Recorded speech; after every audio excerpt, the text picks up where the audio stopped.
भक्तों, ओम नमः शिवाय। श्री शिवाय नमस्तुभ्यम। जय श्री महाकाल। जी हाँ भक्तों, क्या आपके भी घर में कोई ऐसा व्यक्ति है जिसका विवाह नहीं हो रहा? आप लोग बहुत ज़्यादा परेशान हैं उसके विवाह को लेके कि आखिरकार इसका जो विवाह है वो हो क्यों नहीं रहा। आपने बहुत ज़्यादा परेशानियां देख ली, हर एक चीज़ कर लिया आपने, बहुत ज़्यादा पंडितों को दिखा लिया, बहुत ज़्यादा उसकी कुंडली भी मिलवा ली, लेकिन फिर भी उसका जो विवाह है ना उसमें कोई ना कोई समस्या, कोई ना कोई दिक्कत बनी हुई है।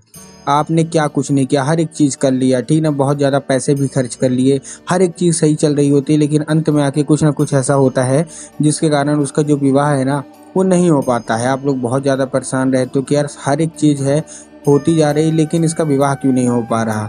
तो आज का वीडियो मात्र और मात्र आपके लिए है। क्या करना है, कैसे करना है, पूरा आपको समझाने वाला हूँ। तो बस उपाय ध्यान से सुनिएगा, अच्छे से करिएगा। अगर आपने आज ये उपाय ध्यान से सुन के अच्छे से कर लिया तो महादेव की कृपा आपके ऊपर अवश्य रूप से होगी ही होगी, और आपका जितना भी रुका हुआ काम है वो पूरा होगा, और आपके जीवन में विवाह पक्का होगा ही होगा।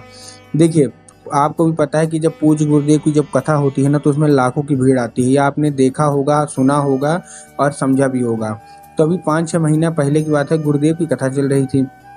जब गुरुदेव की कथा में लाखों की भीड़ आई, ठीक, जब गुरुदेव की कथा में लाखों की भीड़ आई तो वहाँ ज़्यादातर भक्तों ने क्या किया, पत्र के द्वारा। एक चीज़ आप और ने देखा होगा कि जब गुरुदेव कथा होती है तो वहाँ लोग क्या करते हैं, पत्र के द्वारा अपनी मनोकामना गुरुदेव तक पहुंचाते हैं।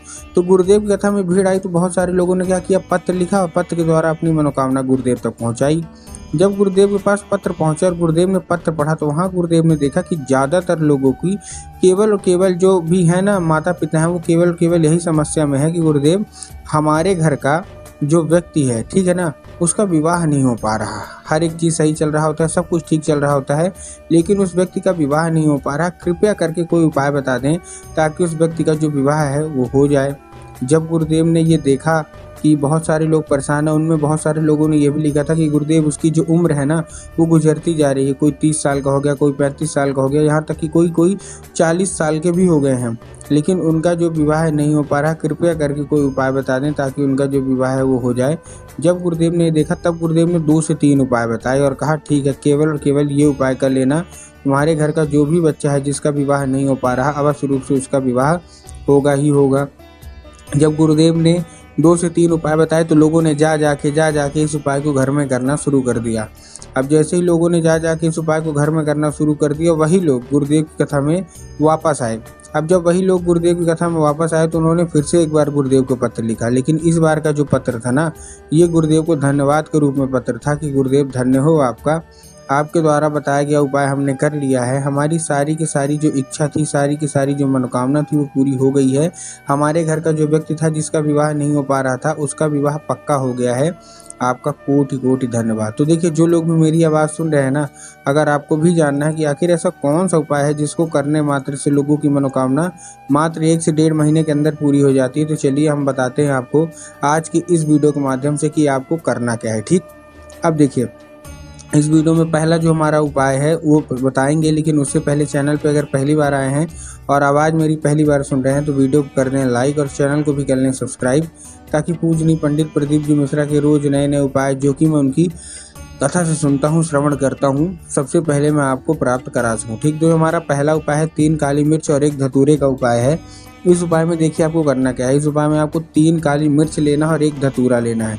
अब देखिए, काली मिर्च और काली तिल में ना बहुत सारे लोग कंफ्यूज हो जाते हैं कि हमको काली मिर्च लेना है कि काली तिल लेना है, क्या लेना है। तब गुरुदेव ने साफ साफ बताया कि आपको क्या लेना है, आपको काली मिर्च लेना है। ठीक, उसके साथ साथ 1 धतूरा ले लीजिए। ले लिया, लेने के बाद आपको करना क्या है, ले लिया आपने, लेने के बाद आपको करना क्या है, जैसे आपने लिया उसको लेके जो भी आपका लड़का है, चाहे जिसका विवाह नहीं हो पा रहा है ना, जो भी आपका लड़का लड़की है उसको भेज दीजिए सीधा सीधा शिव मंदिर। अब जैसे ही शिव मंदिर पहुंचेंगे उनको बोलिएगा कि दक्षिण दिशा में खड़े हो जाएं और अपना जो चेहरा है वो उत्तर की ओर कर लें। अब देखिए, दक्षिण और उत्तर में भी बहुत सारे लोग कंफ्यूज होते हैं कि दक्षिण क्या है, उत्तर क्या है, हमको थोड़ा साफ साफ बताओ। तब गुरुदेव ने साफ साफ बताया कि आप जिस भी शिव मंदिर जा रहे हैं ना, उस शिव मंदिर के जिधर साइड जलाधारी होगा आपको अपना चेहरा उधर साइड करके खड़े हो जाना है। ठीक, खड़े हो गए। खड़े होने के बाद आपको करना क्या है, एक काम करना है। खड़े होने के बाद आपको श्रम्भेश्वर महादेव, महादेव का बहुत ही सुंदर सा नाम है श्रम्भेश्वर महादेव, तो बस आपको श्रम्भेश्वर महादेव का नाम लेके उन्हीं का स्मरण करके आपको चुपचाप क्या कर देना है, अर्पित कर देना है बस। पूज्य गुरुदेव कहते हैं कि अगर श्रम्भेश्वर महादेव की कृपा आपके ऊपर हो गई तो अवश्य रूप से आपकी मनोकामना पूरी होगी ही होगी। ठीक है, ये था हमारा कौन सा, ये था हमारा पहला उपाय। अब हम चलते हैं अपने दूसरे उपाय की ओर। इस उपाय में आपको क्या करना है, 11 लाल फूल लेने हैं। कितने, 11 लाल फूल आपने ले लिए। अब 11 फूल होने कौन सी चाहिए, देखिए 11 लाल फूल कोई से भी हो सकते हैं, गुलाब के ले लीजिए, गुड़हल के ले लीजिए, जो भी आपको पसंद आए आप ले लीजिए। बस एक चीज़ का ध्यान रखना है कि जो फूल है वो कहीं से कटा फटा नहीं होना चाहिए, पहली चीज़। और दूसरी चीज़ आपको ध्यान रखना कि एक किस्म का होना चाहिए। अगर आप गुलाब का ले रहे हैं तो केवल और केवल गुलाब का ही लेना है। अगर आप गुड़हल के ले रहे हैं तो केवल और केवल गुड़हल का ही लेना है। मतलब ऐसा नहीं करना कि 2 फूल गुलाब के ले लिए, 3 फूल गुड़हल के ले लिए, ऐसा आपको नहीं करना है, एक ही किस्म का लेना है, ठीक है ना। आपको क्या करना है, अब क्या करना है, अब जो दूसरा चीज़ है इसको लेके पहुंच गए। अब आपके दिमाग में आया होगा कि हम जाएंगे बाबा भोलेनाथ के ऊपर अर्पित कर देंगे, जो कि पूर्णतः गलत है। आपको बाबा भोलेनाथ के ऊपर अर्पित नहीं करना, आपको करना है माता अशोक सुंदरी के ऊपर अर्पित। अब देखिए, जिनको पता है कि माता अशोक सुंदरी की जगह कहाँ होती है उनका तो ठीक, लेकिन बहुत सारे ऐसे लोग हैं जिनको यही नहीं पता कि माता अशोक सुंदरी की जगह कहाँ होती है।